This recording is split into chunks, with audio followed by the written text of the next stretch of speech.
Saludos. Este mes se cumplen 19 años de la muerte del general Marcos Pérez Jiménez. Él nació en Michelena, estado Táchira, el 25 de abril de 1914 y murió en España, a las afueras de Madrid, el 20 de septiembre del 2001. Sustituyó a Germán Suárez Flamerich en el gobierno de Venezuela desde el 2 de diciembre de 1952 hasta el 19 de abril de 1959, cuando una Asamblea Nacional Constituyente lo proclama presidente para el periodo 1953-1958. Entonces había que nombrar, ir a elecciones según la Constitución y nombrar al nuevo presidente. Él decidió entonces y las autoridades de entonces lo aceptaron, decidió en lugar de elecciones un referéndum para ver si querían que continuara en el gobierno o quería que no siguiera. Eso fue el 15 de diciembre de 1957. Para decidir que si él seguía como presidente desde 1958 hasta 1963. Según el gobierno, la mayoría de la población estuvo a favor de la continuidad del gobierno. Sin embargo, toda la oposición dijo que eran unas elecciones amañadas. Lo cierto es que más de uno del Consejo Nacional Electoral de entonces fue preso. Y el 23 de enero del 58, Marcos Pérez Jiménez tiene que salir del país en la vaca sagrada porque, según se dice, no quería enfrentarse a los cadetes. Él ya había eliminado a la aviación, que se había alzado el 1 de enero del 58. Los tanques que podían enfrentarse a él, tanto en Miraflores como en el Palacio Blanco, se fueron alzados, pero se fueron para la encrucijada y no para enfrentarse a Marcos Pérez Jiménez, y él tenía a su favor el poder del batallón Bolívar en Caracas, pero no quiso enfrentarse a los cadetes. Además, había una junta patriótica que estaba liberestando a la gente, pero era un gobierno duro, dictatorial.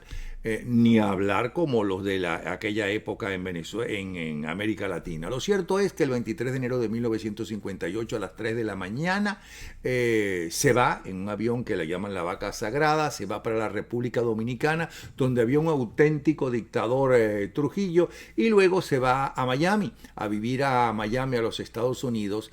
Años después lo piden que fuera extraditado a Venezuela para seguirle un juicio que le siguieron. Fue acusado, fue preso en San Juan de los Morros, fue sentenciado, repito, y una vez libre viaja a España, donde murió.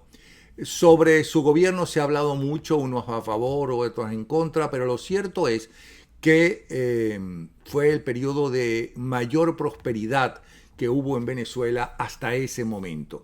De hecho, ese país que le entregó a Marcos Pérez Jiménez a Venezuela lo había condecorado con la más alta medalla que a presidente alguno de país alguno se le entregaba en los Estados Unidos.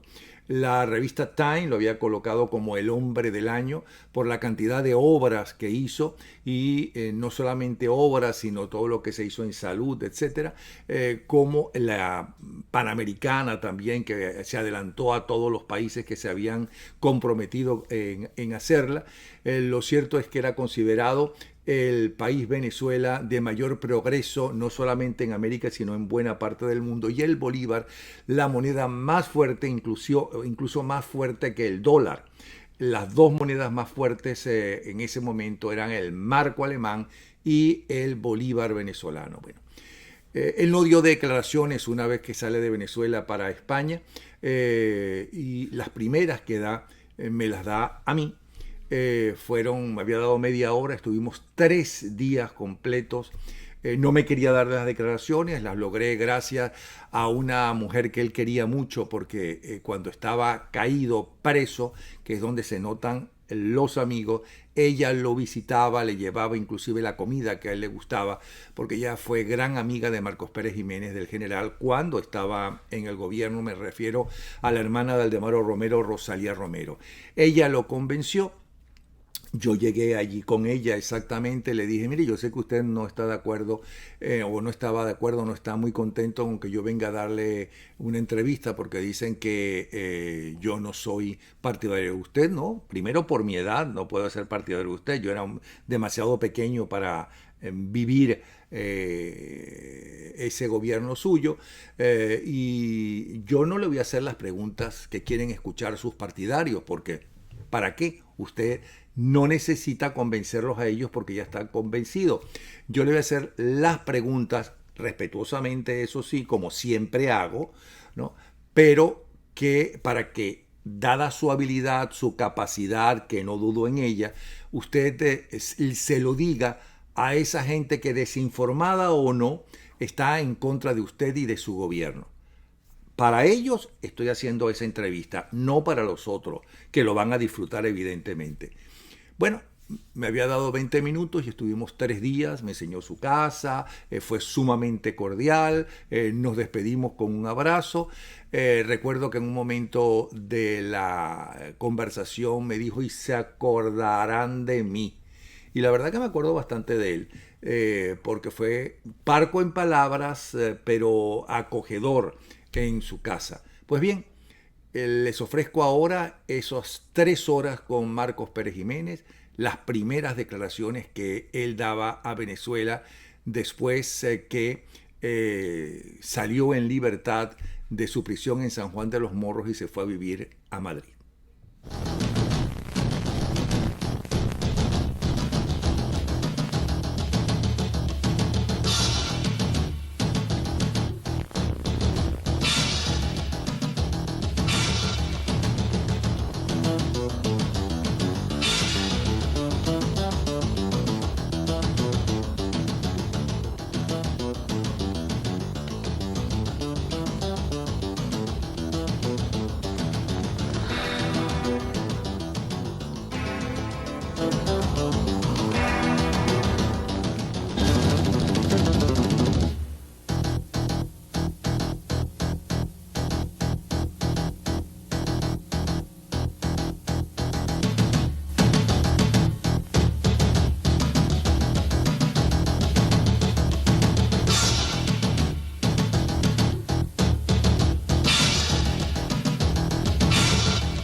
Estamos en junio de 1989. Hace 31 años que usted no puede caminar libremente en Venezuela. Tuvo una pasantía por San Juan de los Morros, por la cárcel. Pero después de haber tenido todo el poder, ¿cómo uno se siente aquí? Es verdad que usted está cómodo en esta casa, pero está tan lejos de donde tuvo el poder, donde tuvo gente que lo quería, pero también que lo adulaba.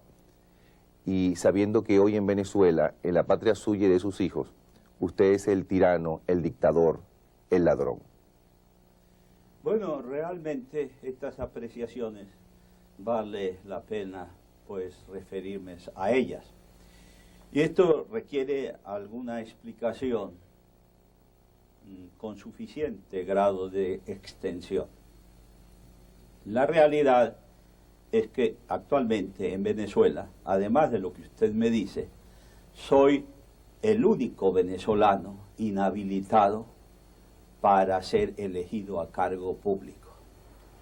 También en la actualidad pesa un auto de detención sobre mí, de manera que si hago acto de presencia en Venezuela, de inmediato voy a la cárcel. Y el venezolano con más años de exilio en la historia contemporánea de Venezuela, ni siquiera un enemigo de Juan Vicente Gómez tuvo tanto tiempo. Eso efectivamente es así, pero permítame que siga en la exposición que he comenzado. Además de lo que ya le manifestara, en el sentido de que estoy inhabilitado a perpetuidad, pena esta que no cabe dentro de la Constitución de Venezuela, ni cabe dentro de las leyes nuestras. estoy inhabilitado a perpetuidad por una pena accesoria a una pena principal que fue de 4 años y 1 día. Para mí esto es un exabrupto jurídico de magnitud incalificable. De manera que no puedo hacer acto de presencia en Venezuela para tratar de cambiar esa situación, porque además de esto pesa sobre mí un auto de detención que haría que en el momento en que hiciera acto de presencia en Venezuela fuese a la cárcel nuevamente sin garantías jurídicas de ninguna especie. De manera que entonces no puedo actuar en la política venezolana porque no puedo hacer acto de presencia allá, y además estoy inhabilitado a perpetuidad. Pero si bien existen estos factores que pudieran considerarse como los factores principales, además hay otros. Acabo de cumplir 75 años el 25 de abril próximo pasado. Ya son muchos años, de manera que se pierden condiciones físicas, se pierden condiciones mentales.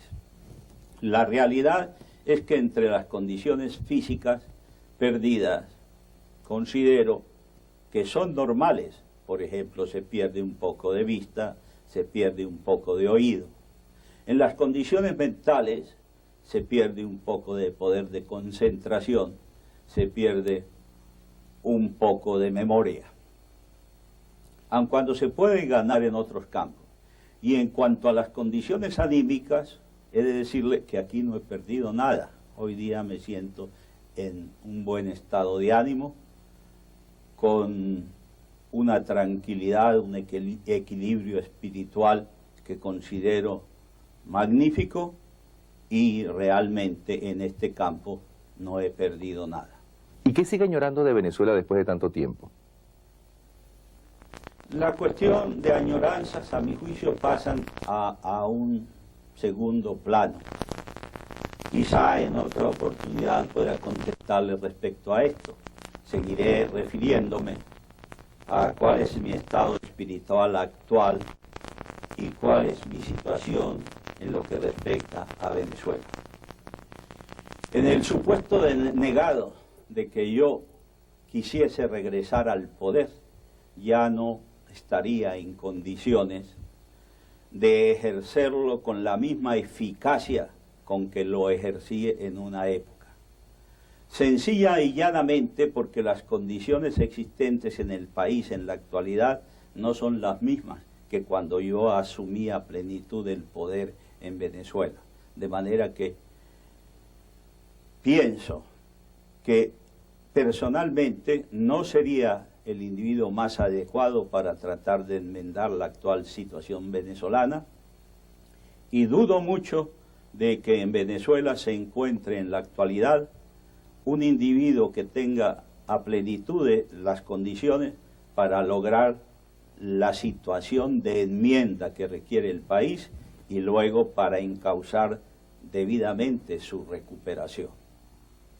Lo que le manifiesto es con el propósito de poner en evidencia que esta entrevista para mí no tiene un fin de lograr simpatías en el país, ni de que me cambien los calificativos que usted me ha dicho que sectores venezolanos me endilgan. No, a mí me importa poco que me llamen dictador, a mí me importa poco que me llamen sátrapa, a mí me importa poco que me llamen ladrón.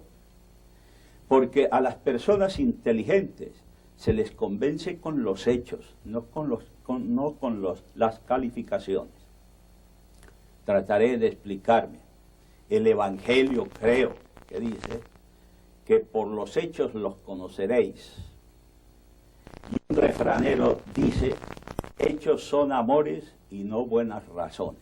Esto quiere decir que a la gente inteligente, a la gente que realmente profundiza en el análisis, no es con epítetos con los cuales se los califica o se los descalifica, sino que hay que observarle las ejecutorias, hay que observarle los resultados de la gestión para, en función de esto, aplicarle el calificativo merecido.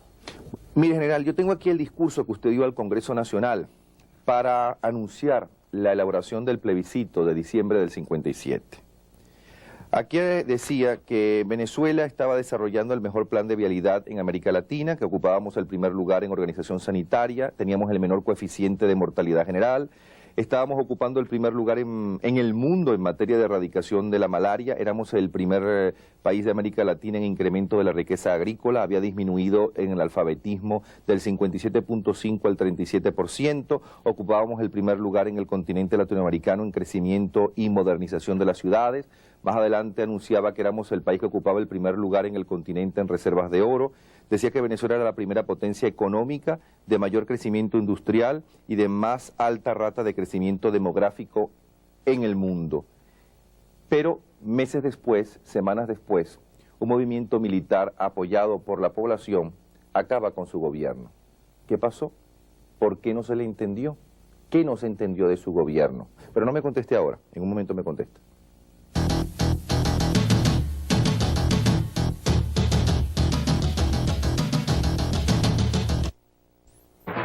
Todos sabemos que lo que más necesita Venezuela es confianza.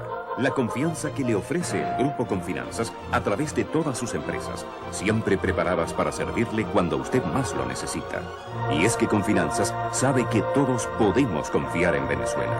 Grupo Confinanzas, confianza en Venezuela. Desde Mérida, señor.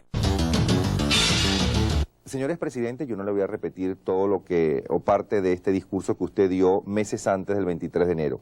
Sin embargo, es bueno recordar que usted habló de la vialidad, de la sanidad, de la educación, etcétera, etcétera. Y en este mismo discurso usted decía al final, hablando de los factores negativos, voy a analizar algunos factores de entorpecimiento en la vida del país, como son la pugnacidad política y la presencia en el poder de partidos cuya organización y fines no corresponden a un sano concepto político. Hace un largo discurso acerca de lo negativo que son los partidos políticos y le pregunto, ¿qué pasó? Que poco tiempo después, semanas después de aquel discurso ante el Congreso Nacional, la gente salió a la calle para celebrar su salida en la vaca sagrada. ¿Qué fue lo que no se entendió según su punto de vista inicial? Bueno, déjeme decirle, antes de contestarle esta pregunta por supuesto sumamente larga y que requiere una contestación de la misma dimensión, que yo no me considero caído, ni yo fui tumbado, como se dice, por un movimiento cívico-militar. Sí fue verdad que hubo un levantamiento de las Fuerzas Armadas y este levantamiento fue sofocado, fue plenamente sofocado. Y ya en los sótanos del Palacio de Miraflores habían 200 oficiales detenidos. Y había la posibilidad de detener quizás hasta una cantidad que apreciaba en unos 2.000 oficiales. Pero el movimiento estaba perfectamente sofocado. Ahora, en lo que respecta a la intervención civil, yo no la sentí por ningún lado, de manera que después oí que movimientos cívicos habían actuado, que en las calles, la realidad es que yo no supe de esos movimientos cívicos. De manera que no fui, a mi juicio, derribado por un movimiento cívico-militar, sino que tuve que salir del país porque comprendí que en la fuerza principal en que yo había basado la obra de gobierno, las Fuerzas Armadas, estas no entendían la magnitud de la obra que se estaba realizando. Pero recuerda que el 21 de enero no salieron los periódicos por la huelga. ¿Y qué tiene eso que hacer con la magnitud del movimiento? No, digo que no lo sintió porque al no salir la prensa algo sintió. Porque su cuerpo de seguridad tiene que haberle informado que había panfletos en la calle. Bueno, estamos discutiendo a mi juicio menudencia. Pero se lo sintió. ¿Ah? Pero lo sintió. O sea, estaba informado. Sí, estaba informado, pero la realidad es que el hecho de que no salieran los periódicos no era como para conmover al gobierno de manera que tuviera que irse. Es que ningún civil tumba gobierno, son las armas las que lo tumban. No sé, esto es una aseveración muy particular suya, de manera que en otros sitios han sido las multitudes las que han tumbado a los gobiernos y no las Fuerzas Armadas, pero seguimos discutiendo cuestiones, a mi juicio, de segunda importancia. De manera que, entonces, le repetiré que yo no sentí la acción de los elementos civiles para que me viese forzado a salir. Pero nos hemos desviado un poco de la orientación que traía con respecto al estado espiritual en que actualmente me siento, y también los comentarios con respecto a la obra de gobierno. De manera que ahí, en esto que usted acaba de leer, hay una síntesis en la cual se dice que Venezuela era la primera potencia económica de la América Latina, el país con mayor crecimiento vegetativo, creo que se llama así, del mundo, y era un país realmente en condiciones económicas y sociales realmente buenas. No sé si volvemos al hecho de comentar lo que usted acaba de leer. No solamente era Venezuela lo que usted acaba de señalar, sino que además era el país con mayor atractivo para los emigrantes europeos, de manera que nuestros consulados en Europa vivían llenos de gente que aspiraban a ir a Venezuela. Quiere decir esto que algo bueno debía tener el país para suscitar ese atractivo. Por otra parte, Venezuela en el orden internacional, no sé si en Venezuela se comenta, pero cuando fui a representar al país en la reunión de presidentes de Panamá, creo que el año 56 o 57, no recuerdo bien en este momento, Venezuela se presentó con un plan de redención económica para la América Latina. Ese no fue el principio del final, esa molestia que le causó a los Estados Unidos ofreciendo usted dinero para, como líder, como potencia, opacando a los Estados Unidos. Quizás sí, pero déjeme insistir en el fondo de este asunto.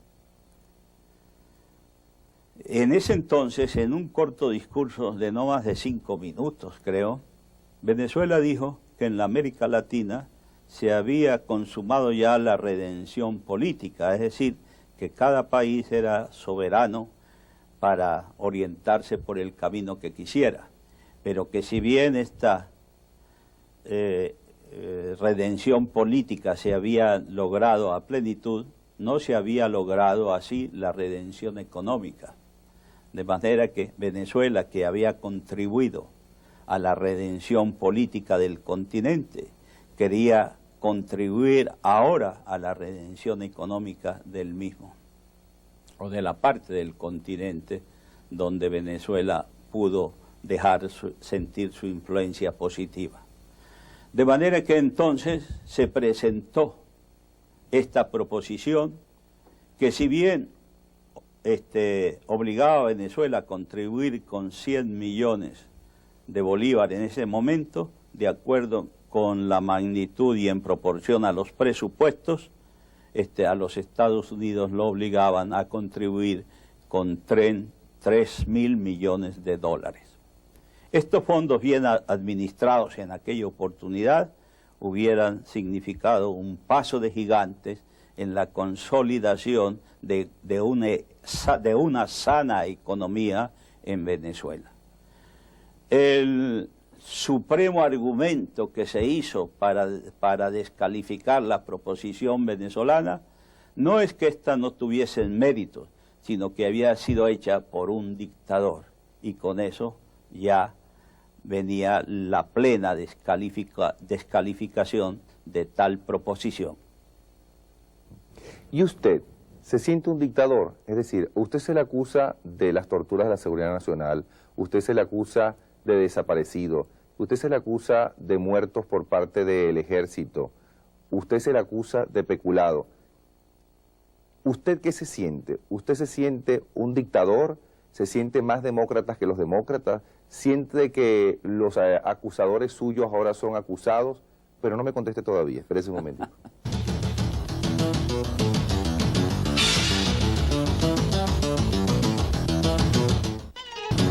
Le preguntaba usted, sobre el cual hay acusaciones de ser al fin y al cabo el presidente de la República, por tanto responsable de la política de la seguridad nacional, de sus torturados, de sus muertos, de tanto en torturas como en la calle. ¿Usted se siente un dictador? ¿Su gobierno qué fue? ¿Dictadura o democracia según su punto de vista? ¿Otro nombre diferente? Bueno, los calificativos en este caso parecieran que cobran primera importancia en la pregunta. Ya le digo que la proposición de Panamá, a pesar de la tremenda bondad que contenía para el beneficio de la América Latina, fue descalificada porque provenía de un dictador. Eso yo no lo entiendo, porque el bien venga de donde venga es bien, y el mal venga de donde venga es mal. De manera que, por eso mi insistencia en poner de relieve cuál era la situación venezolana en el 57 y más adelante poner en evidencia cuál es la situación de Venezuela en 1989. Pero usted sabe que eso no es así, que 5 muertos de Pinochet duelen más y son más difundidos que 1000 muertos de una democracia. Sí, efectivamente, volvemos a lo mismo, que una intensa propaganda política como la que existe en Venezuela, en la cual se gasta per cápita las mayores cantidades que se gastan en el mundo y que quizá en valor absoluto también alcanza los límites supremos, pues hace que la opinión pública se empape y se sature y le dé más importancia a las cuestiones de calificación que a las cuestiones de realización y a las cuestiones de hecho y a las cuestiones de resultados. De manera que entonces los muertos que se le atribuyen a Pérez Jiménez parecieran que tuvieran un valor infinito. En cambio, los centenares de muertos ha habido cuando Carlos Andrés Pérez era ministro del Interior, muertos en las guerrillas, desaparecidos, cadáveres que aparecían con las manos atadas con cadenas y todo eso. Parece que eso no cuenta, como tampoco cuenta mucho los 1000 muertos que ahora se sucedieron en Venezuela en un estallido popular. De manera que eso de calificativos precisamente pareciera destinado a formarle criterio a las colectividades en función de los intereses de las agrupaciones políticas. Y como usted decía, los muertos de Pinochet, cualquiera que sea el número, por reducido que sea, significarán centenares o millares de veces más de los muertos que sí realmente causa el sistema de gobierno que actualmente impera en Venezuela y al cual se le ha calificado de democracia genuina. Sin embargo, aquellas elecciones del 52 y del 57 no eran un intento de legalizarse frente a la Constitución, de querer aparecer como un hombre legalista, constitucional. Yo no pretendía otra cosa que continuar una obra esencialmente positiva que había producido a Venezuela una serie de bienes que no había producido gobierno alguno en épocas pasadas. Pero sí, pero una dictadura no repara en elecciones, no le importan las elecciones. Bueno, pero estamos saltando de un campo a otro. Vamos bueno, a ver si le damos. Usted fue el que habló de que lo llamaban dictador. Yo aproveché para decirle, bueno, ¿usted siente que usted es un dictador?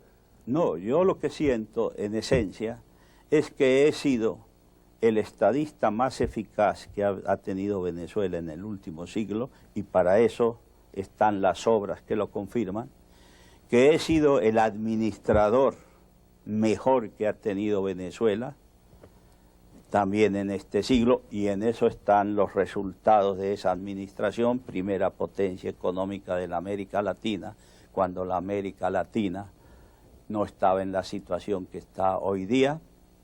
De manera que entonces sí me considero eficaz en el desempeño de las funciones. Y como está expuesto en este discurso que usted acaba de leer, si se va a un párrafo en donde se habla de los resultados de la gestión de gobierno, del gobierno encabezado por mí en los últimos 5 años, se encontrará con que los rendimientos administrativos no solamente eran excepcionales en Venezuela, sino excepcionales en el mundo.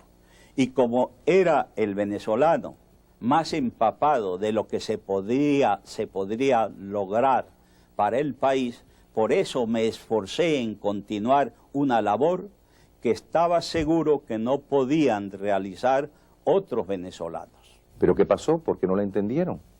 Eso hay que preguntárselo a los otros. ¿Cómo voy yo a permitirme opinar sobre por qué no me entendieron? Pero alguna vez lo debe haber pensado. ¿Qué fue lo que pasó? ¿En qué fallé o en qué falló todo el mundo? Bueno, quiero decirle que los oficiales que insurgieron en las Fuerzas Armadas no eran los oficiales mejor calificados de dichas fuerzas. De manera que podría ir señalando casos personales, pero creo que nos perderíamos otra vez en cuestiones de menor jerarquía. Le manifiesto que el grupo de insurgentes no fue el mejor calificado. Y si la insurgencia de ese grupo de gente no bien calificada hubiera servido para crearle al país una situación, unos resultados positivos y una situación diferente a lo logrado, entre comillas, por Venezuela en los últimos 31 años, pues se justificaría. Pero tengo entendido que los resultados han sido profundamente negativos y más tarde me referiré en concreto a estos resultados. Luego entonces la insurgencia de estos señores, que a mi juicio no eran los más calificados de las Fuerzas Armadas, trajeron como resultado unos resultados tremendamente lesivos a la nación venezolana.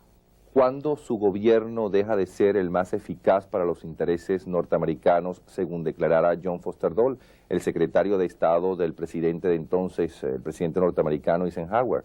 Yo no pretendí en ningún momento ser gobierno eficaz para los intereses que no fueran los intereses venezolanos. En todo momento busqué lograr para Venezuela, como lo logré, una situación económica de primer orden.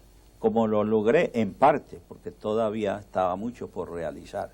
De manera que en ningún momento me esforcé en servir a los intereses de los Estados Unidos. Si usted lee las motivaciones de la condecoración que dicho gobierno, el de los Estados Unidos, me otorgó, no encontrará ahí que se aduce defensa por mi parte de los intereses norteamericanos, sino buen uso de los recursos producidos por el petróleo, lo que corresponde estrictamente a la verdad. Pero yo insisto, general, ¿qué pasó que nadie lo entendió? Mire, no le entendió los Estados Unidos, no es que le había condecorado, ¿qué pasó que no le entendieron los militares y los civiles? En el libro Frente a la Infamia. Ahí se explica con toda claridad cuáles fueron los motivos por los cuales los Estados Unidos no consideraron en un momento oportuno conveniente para sus intereses la presencia de Marcos Pérez Jiménez en la primera magistratura de la nación. Usted mismo ha señalado el hecho de que en la reunión de presidentes en Panamá el presidente de Venezuela hizo una proposición destinada a la redención económica de la América Latina en forma eficaz, en forma práctica, sin estar subordinada a intereses de las grandes potencias y sobre todo a los intereses de los Estados Unidos, sin que estos lideraran esa redención económica. De manera que es ahí una de las causas principales. ¿Usted cree que esa haya sido una de las causas? Yo no sé, yo la señalo. Queda al criterio de los buenos entendedores pensar si fue así o no fue así. Por otra parte, cuando de dotar a las Fuerzas Armadas de material adecuado, se requirió a los Estados Unidos que no lo suministraran, por supuesto pagándose, porque Venezuela no aceptaba en ese entonces dádivas ni limosnas. Cuando se les propuso que nos suministraran el material y ellos quisieron suministrarnos material de desecho no apto para los requerimientos que nosotros teníamos, entonces se les dijo con entera franqueza: si ustedes no nos suministran ese material, nosotros los compramos en Europa. Y es así como vinimos a Inglaterra a adquirir 3 destructores pesados y como fuimos a Italia a adquirir lo que en ese entonces se denominaban destructores ligeros en el número de 6. Y fue así como también nosotros dotamos a las Fuerzas Armadas de Venezuela de la primera reacción, de la primera aviación a reacción a chorro que tenía la América Latina. ¿Y la libertad de expresión? El poder decir: no queremos a Pérez Jiménez, queremos a Rómulo Fernández, o queremos a los adecos, o queremos a los copellanos. La libertad, ¿por qué para usted no es importante? Pero no me conteste todavía.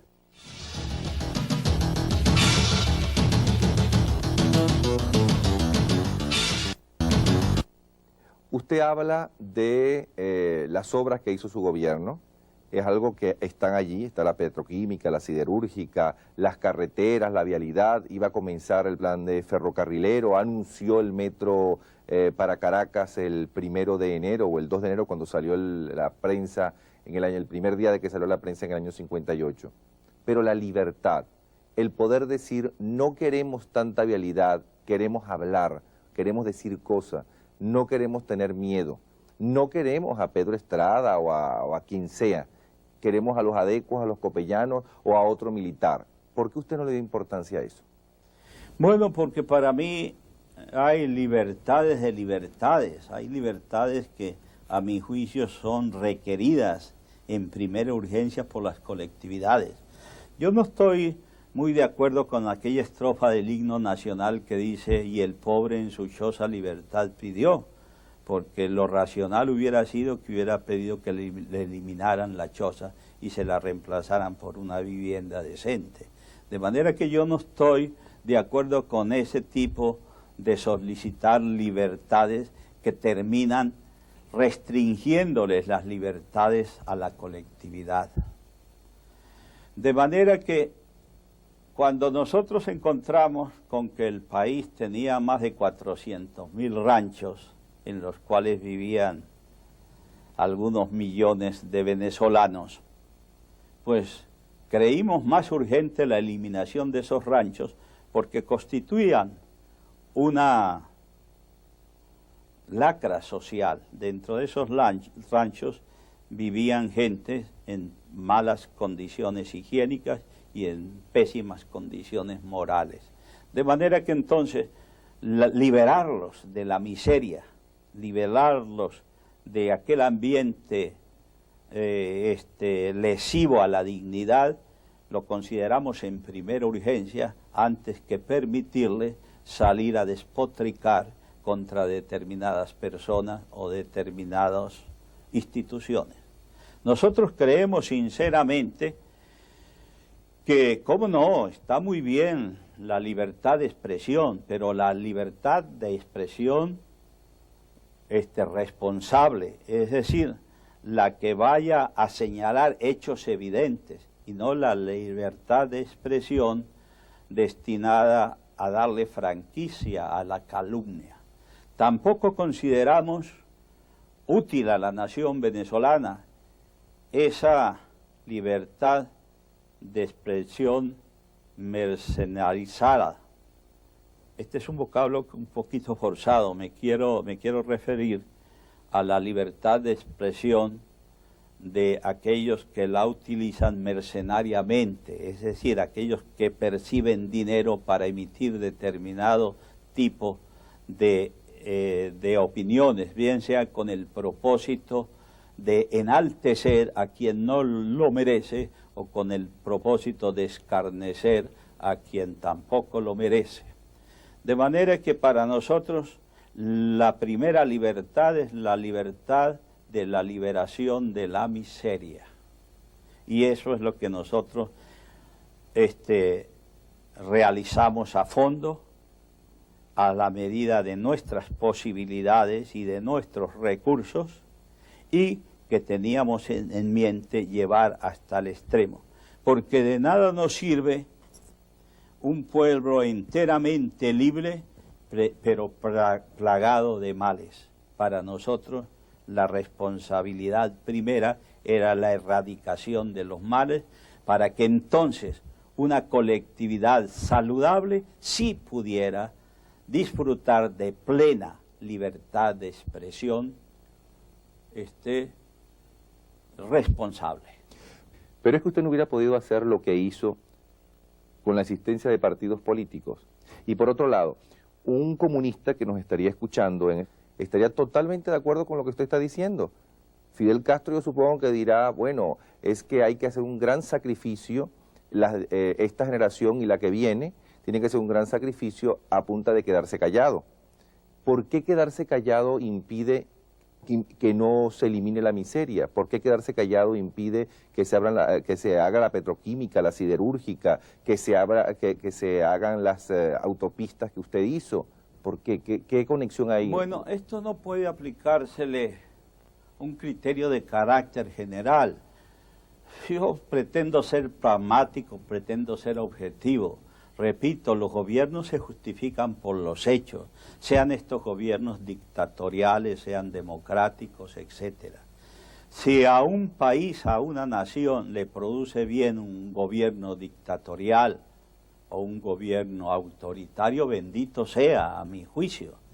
Y si a un país le produce grandes males un gobierno llamado democrático que permite toda la libertad de expresión, pues eso es malo para la nación, aun cuando se le califique de democrático y guardián de determinados tipos de libertades como la libertad de expresión, aun cuando en contraposición con el propósito de lograr la primera liberación de las colectividades, que es la liberación de la miseria. Así como se dice que hubo un acuerdo entre Kennedy y Betancourt, según el cual Kennedy le otorgaba a ese prisionero que él tanto quería, es decir, usted, Betancourt entonces, entre sus primeros decretos, sería el de eliminar el Partido Comunista. Así antes, cuando usted llegó al poder, alguien le pidió que, en vista de que existía la Guerra Fría, eliminara al Partido Comunista, porque se entiende que invalide a Acción Democrática, que eran sus enemigos de ese momento, y usted acusó de terrorista. Pero el Partido Comunista, ¿por qué? Bueno, la pregunta tiene varias facetas, de manera que la pregunta es una pregunta múltiple. Si usted me hiciera el favor de irme concretando cada Primero, la ilegalización del Partido Comunista fue una imposición. No. Una sugerencia. Usted sabe que nosotros éramos gente celosa de nuestra soberanía, es decir, de la soberanía de la nación venezolana. Nosotros no aceptábamos, como se demostró después, por los hechos que hemos relatado, que no admitíamos cosas que fueran en detrimento de la dignidad venezolana. Pero fue una imposición, una sugerencia. En absoluto, pero sí tenía mucho que hacer con los principios filosóficos que orientaban al régimen. El régimen buscaba una patria próspera, digna y fuerte. De manera que haber aceptado imposiciones de gobierno o de personajes foráneos hubiera significado una falta de dignidad que iba contra la orientación filosófica del régimen que una vez integré y que otra vez presidí. Pero en octubre del 45 usted no estaba en contra de los partidos políticos. Es más, ustedes llaman a Acción Democrática para que apoye la insurgencia militar. ¿En qué momento empieza a rechazar los partidos?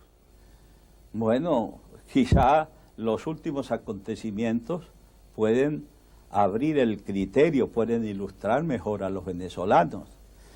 Si los venezolanos consideran que la gestión de los partidos en el gobierno que han producido los resultados evidentes significan equivocación en la apreciación de Marcos Pérez Jiménez, pues yo reconozco que estoy equivocado. En el 45 usted está de acuerdo con que Acción Democrática apoya el movimiento. Más adelante en el 48 está en contra de Acción Democrática, pero no en contra de los otros partidos porque estaban libremente trabajando.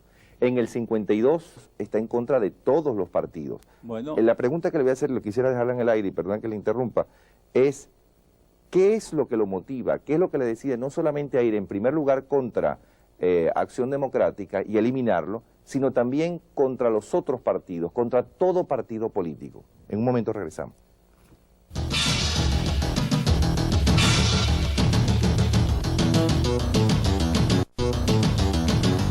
Yo le insisto, ¿en qué momento usted se percata que los partidos políticos son dañinos para el progreso de un país y que es preferible eliminarlos, como sucedió ya cuando usted es el presidente de la República?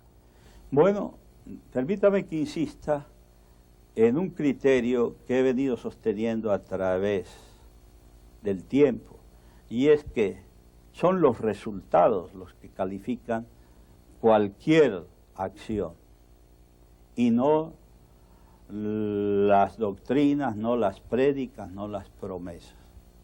Acción Democrática fue al gobierno llevado por nosotros, porque cuando se hizo ese movimiento, cuya orientación filosófica, los 5 puntos que lo motivaron, fueron redactados por mí, queríamos poner en evidencia ante la colectividad venezolana que las Fuerzas Armadas no insurgían en función de propias conveniencias, sino insurgían en función de conveniencias nacionales. Y como habían partidos que lo predicaban, entre ellos Acción Democrática, entonces se llamaron para que colaboraran en el gobierno y asumieran la función principal. De manera que no habían actuado, no habían producido resultados. Luego, cuando insurgimos contra ellos, era porque los resultados se evidenciaban, que su gestión resultaba negativa para la colectividad venezolana, y por eso se insurgió contra ellos. De manera, se insurgió contra Acción Democrática. Luego usted me manifiesta que por qué nosotros fuimos contra la totalidad de los partidos. Muy sencillo, porque antecedentes históricos así lo evidenciaban, es decir, la necesidad de ir contra ellos. El Libertador dijo una vez, al borde de la muerte, cuando ya estaba consciente de que iba a abandonar este mundo y en plenitud de facultades mentales, dijo: si mi muerte contribuye a que cesen los partidos y se consolide la unión, yo bajaré tranquilo al sepulcro. Era la opinión de un ilustre moribundo en plenitud de facultades mentales y con el bagaje de las experiencias habidas.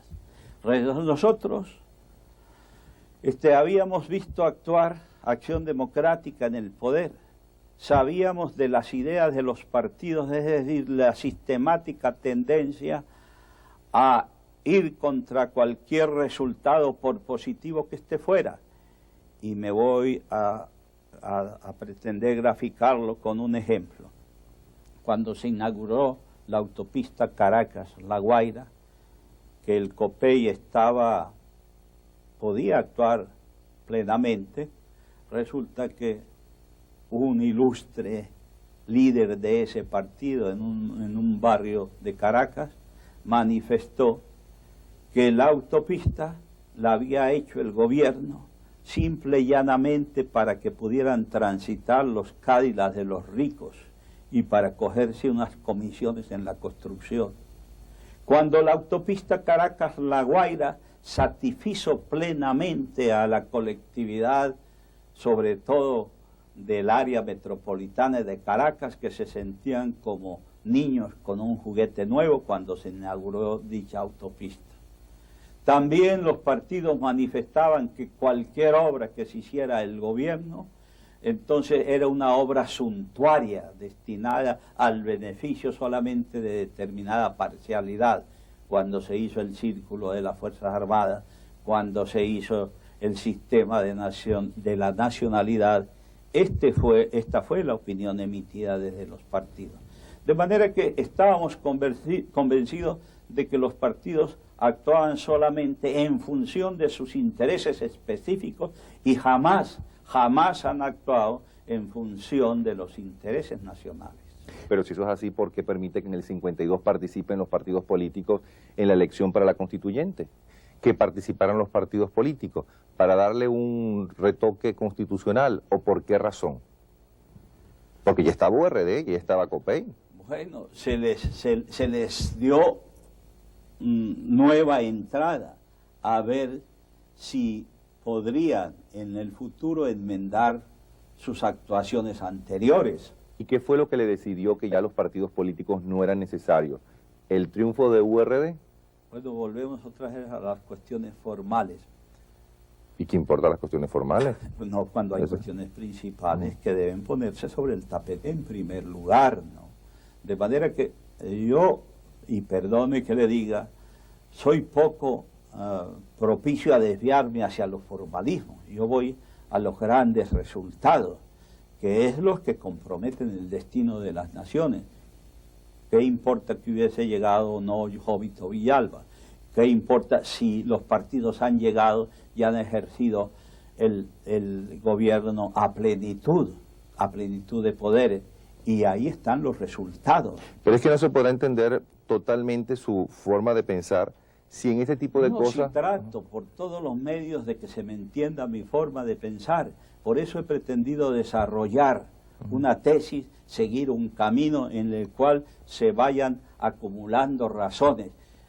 Esto de contestar preguntas, sí, cómo no, puede esclarecer, pero no esclarece tanto como cuando se desarrolla una tesis, cuando se desarrolla un asunto a plenitud sin la interferencia. Cómo no, las preguntas contribuyen a esclarecer, pero muchas veces sobre cuestiones adjetivas, que no son las principales, cuestiones principales que requieren tratárselas a plenitud en toda su extensión. Sin embargo, usted dijo que no tiene ningún tipo de aspiración presidencial en Venezuela. Por lo tanto, todo lo que usted diga en este momento está libre de ese interés mediato y va a quedar para la historia. Al fin y al cabo son las declaraciones suyas que ha ocupado un lugar privilegiado en la historia contemporánea de Venezuela, junto con Gómez y junto con Betancourt. Yo diría que son los tres hombres que han dirigido la historia contemporánea de Venezuela en un tiempo más largo. Es que yo insisto, es que nunca pensaron la posibilidad de que los partidos políticos y fundamentalmente Acción Democrática, que ya para el 52 era el más grande partido, no iban a apoyar a URD en un enfrentamiento contra usted.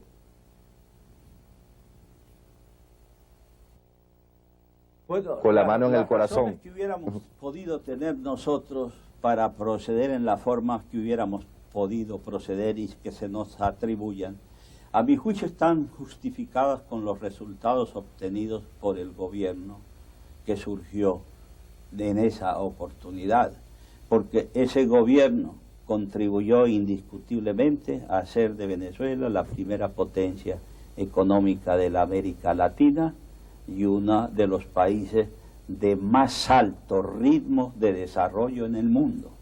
De manera que permítame que en este caso vaya al pragmatismo de que los medios, el fin justifican los medios. Y si el fin fue beneficioso, como a mi juicio lo fue para Venezuela, entonces los medios están justificados. Eso mismo aplico a los partidos en función de gobierno. Si el pueblo de Venezuela considera que lo logrado por los partidos en función de gobierno es satisfactorio, pues entonces ese es el sistema de gobierno que le conviene a Venezuela, y Pérez Jiménez está profundamente equivocado. Ahora, si la mayoría del pueblo venezolano considera que la resultante de las actuaciones de los partidos en función de gobierno son negativos, como lo son, y como yo considero, pues, mi amigo, no se justifican los partidos en función de gobierno. Los hechos no están justificando a los partidos en función de gobierno. Sin embargo, y aquí no tomo ningún tipo de parcialización, sino estoy como en plan de periodista, las elecciones demuestran que no solamente la gente está de acuerdo con con los partidos políticos, sino que a pesar de las acusaciones de corrupción, a pesar de la mala administración, a pesar de que no se hicieron obras como las que usted hizo en vialidad, al parecer el pueblo venezolano no está de acuerdo con usted, porque cada 5 años vota masivamente por Acción Democrática o por COPEI. Dejo ese punto en el aire igual que otro punto. Déjeme contestarse. Bueno. ¿No? Usted sabe que hay un dicho que dice que los pueblos tienen el gobierno que se merecen. Si están de acuerdo, pues entonces lo que está diciendo Pérez Jiménez no tiene ninguna validez. Que sigan disfrutando, que siga disfrutando la colectividad venezolana de los resultados de estos gobiernos que ellos convalidan con su voto. Entonces no vale la pena seguir exponiendo criterios, porque, repito, si se está satisfecho con este gobierno, entonces ¿qué se pide de Pérez Jiménez? Su punto de vista, porque es un hombre que ha ocupado... Ahora me está preguntando que qué pido yo, su punto de vista. Hay historiadores que hablan de que en Venezuela siempre ha habido peculado, pero la corrupción administrativa comienza en gran escala en la época de Marcos Pérez Jiménez, afectando a la moral pública por su descaro. Pero no me conteste. Muy bien, no me la deje, se la voy a contestar. ¿Cuáles fueron los resultados de esa inmoralidad? De manera que cuando yo salí quedaron en el Tesoro 2.384 millones de bolívares, cifra esta que retengo en la memoria. El país estaba libre de deudas, de manera que, y es necesario quizá hacer una aclaratoria entre lo que es la deuda y el compromiso, de manera que el país no tenía deudas. Deuda es aquello que se percibe y por lo cual hay que pagar intereses. Entre nosotros había un sistema de contratación de obras por las cuales el constructor de la obra se comprometía a hacer la obra de determinadas características dentro de determinado tiempo. Y entonces el gobierno se la iba pagando en cuotas en función del desarrollo de la obra, y algunas de las cuales se pagaban al final de la obra. Todo eso entraba dentro de los presupuestos. Vamos a aceptar que Morón dice lo cierto, que es un gobierno inmoral, corrupto, etcétera. Pero un gobierno moral e corrupto como el de Marcos Pérez Jiménez, que deja a la nación en este grado de situación económica favorable como la dejó, pues llegaríamos a la conclusión de que son los ladrones del tipo de Pérez Jiménez y los incapaces del tipo de Pérez Jiménez y los corruptos del tipo de Pérez Jiménez los que producen mejores resultados a la nación venezolana. Y Guillermo Morón no habla de inmoralidades y corrupciones ahora. Ahora bien, no habla de inmoralidades ni corrupciones. Esto quiere decir que está de acuerdo con las actuaciones de este sistema. Este sistema descapitaliza a Venezuela en más de 60.000 millones de dólares. Este sistema le monta una deuda de más de 50.000 millones de dólares, aun cuando en Venezuela se habla de que la deuda es menor. Este sistema hace que más de la mitad de la población venezolana, un 52%, esté viviendo en ranchos, en donde se generan males sociales de alcance incalculable. Este gobierno ha aumentado la delincuencia en grado sumo, de manera que Venezuela hoy día es uno de los países más delincuentes de la América Latina. Estos factores no existían en el gobierno de Pérez Jiménez, al que Guillermo Morón, un historiador muy sui generis, califica como corrupto. En cambio, Guillermo Morón no califica como corrupto a un sistema que produce una serie de males evidentes que, repito, lesionan a la colectividad venezolana. Que juzguen los venezolanos sobre las apreciaciones de este pseudo historiador. Una última pregunta. Usted quería gobernar otros 5 años más, pero se dio el 23 de enero, ¿no? ¿Cuántos años, en definitiva, usted pensaba quedarse en el poder? ¿Y cómo iba a ser su sucesión? ¿Había pensado en eso? Bien, en el discurso hecho ante el Congreso de Venezuela, yo pedía un periodo más para poder realizar una obra de excepción. Un solo periodo más. Un solo periodo más, en las cuales pues quizá la población hubiera estado molesta por el ruido de las máquinas, el polvo de las obras, etcétera, pero que al cabo de 5 años hubieran surgido un conjunto de obras realmente espectacular y tremendamente beneficioso para la colectividad nacional venezolana, y permita que insista en la señalación de este sujeto, colectividad nacional venezolana. Después, pues iba a poner, como se dice en argot deportivo, el listón muy alto, de manera que iba a decir, bueno, yo me voy, así es que dejo el listón a esta altura. Es decir, para los que me sucedieran, se vieran forzados a realizar una obra igual o superior a la realizada por mí. ¿Y por quién iba a ser sustituido? ¿Por qué persona o por qué tipo de gobierno? ¿Si civiles, si militares, si adecos y copellanos, o si otro militar? Bueno, la sucesión hubiera sido como si hubiera sido la sucesión que en el caso de que el plebiscito no me hubiera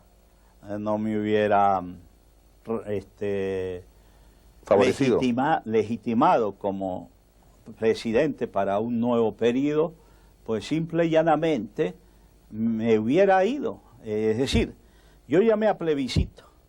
Si el plebiscito me hubiera resultado desfavorable, yo digo, bueno, elecciones, yo me voy, simple y llanamente, porque entendía en ese entonces que el pueblo venezolano no hubiera querido la prolongación del sistema de gobierno que le estaba produciendo ese cúmulo de obras y que deseaba otra cosa. Tengo que entender que usted afirma que en el 57 la gente votó masivamente por usted. Sí. ¿A favor suyo? Sí. ¿Y si hubiera votado en contra, no hubiera hecho lo que hizo en el 52? Bueno, esa es una hipótesis que usted me plantea, de manera que... Pero que si quería gobernar 5 años más porque consideraba que era lo que se necesitaba para hacer todas las obras que requería la nación.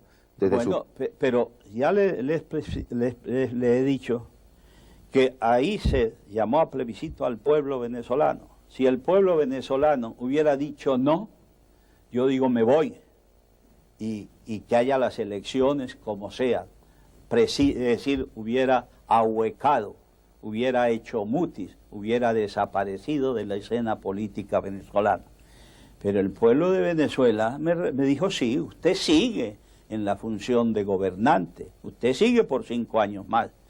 Yo llamé a plebiscito porque sabía que ningún otro venezolano estaba en capacidad de realizar la obra que se iba a realizar en los 5 años y que está enunciada en ese discurso. De manera que por esa circunstancia, y como le manifesté ya, hubiera dejado el listón de las realizaciones muy alto para que los sucesores, yo no pensaba durar más de 5 años más, tuvieran que esforzarse en realizar una obra comparable o superior a la obra de Pérez Jiménez. Y esta mentalidad la respaldo con mi salida, con el hecho de mi salida el 23 de enero, cuando me convencí de que dentro de las Fuerzas Armadas no había entendimiento, no había solidaridad con la labor realizada, resolví irme después de que había dominado los movimientos militares. Y un tema. La pregunta es, usted insurgió con un grupo de oficiales jóvenes en el año 45 contra el general Isaías Medina Garita y su gobierno por acciones reivindicativas militares, porque consideraban que todo lo que habían aprendido, entre otras cosas, en Venezuela y fuera de Venezuela, Y usted fue uno de los hombres, no solamente el más joven, sino un líder dentro de los militares y con las mejores notas, tanto en Venezuela como fuera de ella. Consideraban que estaban siendo dirigidos por gente que no era apta, que eran antiguos gomeros, gente que el general Gómez había traído sin ninguna preparación. La pregunta es, ¿por qué cree que insurgieron en el 58 esos militares contra usted? Y el tema que quisiera dejar en el aire es que hablemos un poco de historia, que hablemos de la historia del 45 y la historia suya y de su familia, cómo llega usted hasta donde llegó.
Bueno, hasta aquí entonces la primera de las 3 horas que tuvimos con Marcos Pérez Jiménez. Les confieso que yo no había vuelto a ver esta entrevista y me pareció bien interesante.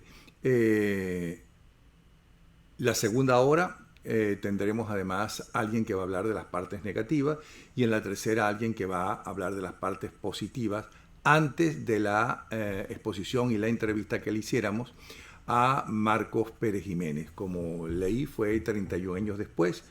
Les confieso que no recuerdo en qué año fue esa entrevista, pero fue la primera entrevista que él aceptaba dar o que por lo menos se podía hacer, porque durante mucho tiempo en los medios de comunicación no se entrevistaba ni se hablaba de Marcos Pérez Jiménez. Espero que la hayan disfrutado y que disfruten las 2 siguientes horas.